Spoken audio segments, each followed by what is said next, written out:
કે આગામી સમયની અંદર ઉગ્ર આંદોલન પણ થશે, ઉગ્ર વિરોધ પણ થશે અને આવા લોકોને જૂતાનો હાર કે જૂતાથી મેથી પાક પણ ચખાડવામાં આવશે। પાટણના ધારાસભ્ય કિરીટ પટેલના કોંગ્રેસ સામે બગાવતી સૂર જોવા મળી રહ્યા છે। કોંગ્રેસના કાર્યકરો નારાજ છે તો તોડફોડ પણ કરશે।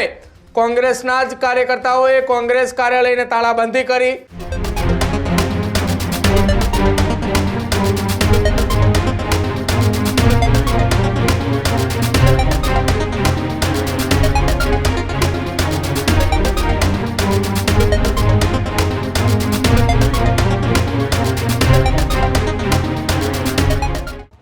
નમસ્કાર, આપ જોઈ રહ્યા છો ન્યૂઝ રૂમ ને આપની સાથે હું છું પ્રદીપ। સમાચારોની શરૂઆત કરીએ એક મહત્વપૂર્ણ સમાચારથી કે જ્યાં પાટણ કોંગ્રેસની અંદર ફરી એક વખત વિખવાદ સામે આવ્યો છે।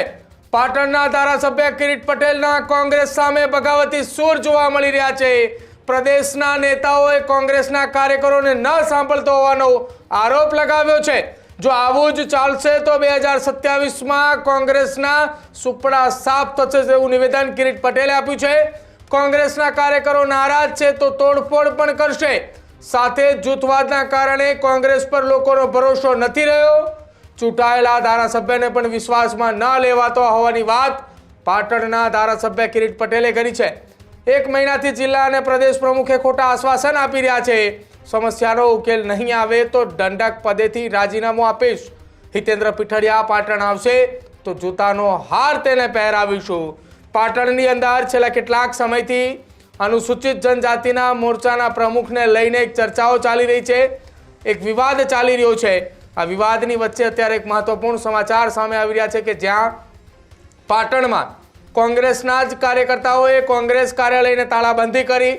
તાળાબંધી કરતાની સાથે જિગ્નેશ મેવાણી અને હિતેન્દ્ર પીઠડિયાનો નારા લગાવી અને વિરોધ કરવામાં આવી રહ્યો છે। પાટણની અંદર બગાવતી સૂર એ પાટણના ધારાસભ્ય કિરીટ પટેલના જોવા મળ્યા। કિરીટ પટેલે કોંગ્રેસની સામે કાર્યકર્તાઓની સાથે ઊભા રહ્યા છે। પાટણ કોંગ્રેસના કાર્યકર્તાઓના સમર્થનની અંદર કિરીટ પટેલ આવ્યા અને કહ્યું કે જો આ મામલે યોગ્ય નિરાકરણ નહીં આવે તો કિરીટ પટેલ વિધાનસભાના દંડક પદેથી રાજીનામું આપવા માટે તૈયાર છે। આ નિવેદન આપતાની સાથે જ હવે રાજનીતિની અંદર ચર્ચાનો વિષય બન્યો છે કે શું ખરેખર પાટણના ધારાસભ્ય કિરીટ પટેલ રાજીનામું આપશે? કેમ કે પાટણના ધારાસભ્યને લઈને સતત ચાલતી ચર્ચાઓની વચ્ચે હવે હિતેન્દ્ર પીઠડિયા કે જેઓ અનુસૂચિત જનજાતિના મોરચાના ગુજરાત પ્રદેશના કોંગ્રેસના પ્રમુખ છે અને તેમણે એવી ચીમકી પણ ઉચ્ચારી છે કે તેઓ પાટણમાં આવશે તો તેમનો વિરોધ થશે અને જૂતાનો હાર પણ પહેરાવવામાં આવશે। શું કહ્યું પાટણના ધારાસભ્ય કિરીટ પટેલે કોંગ્રેસની સામે બગાવતી સૂરની અંદર? સાંભળો।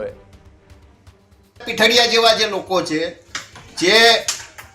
જેને ધારાસભ્યોની સેન્સ લીધા સિવાય, પ્રમુખની સેન્સ લીધા સિવાય જે લોકોએ પક્ષ વિરોધી પ્રવૃત્તિ કરી છે એમના ઇશારે આવા લોકોની નિમણૂક કરી દેતા હોય તો સ્વાભાવિક છે કે જે સંનિષ્ઠ લોકો છે એમના મનમાં નારાજગી થવાની, એમના મનમાં અસંતોષ થવાનો અને જો આ બાબતે યોગ્ય નિર્ણય નહીં લેવાનો હોય તો મેં કહ્યું એમ કે આગામી સમયની અંદર ઉગ્ર આંદોલન પણ થશે, ઉગ્ર વિરોધ પણ થશે અને આવા લોકોને જૂતાનો હાર કે જૂતાથી મેથી પાક પણ ચખાડવામાં આવશે।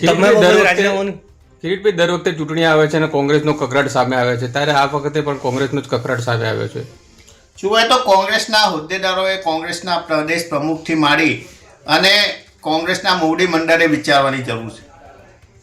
એમને જો નિર્ણય લેતા હોય અને નિર્ણય લીધા પછી જો ચૂંટાયેલા પ્રતિનિધિઓ સાથે, જિલ્લા પ્રમુખ સાથે પરામર્શ કરી અને ખરેખર જે પાર્ટીને વફાદાર છે એવા લોકોની નિમણૂક કરતા હોય તો આવો વિવાદ થાય નહીં।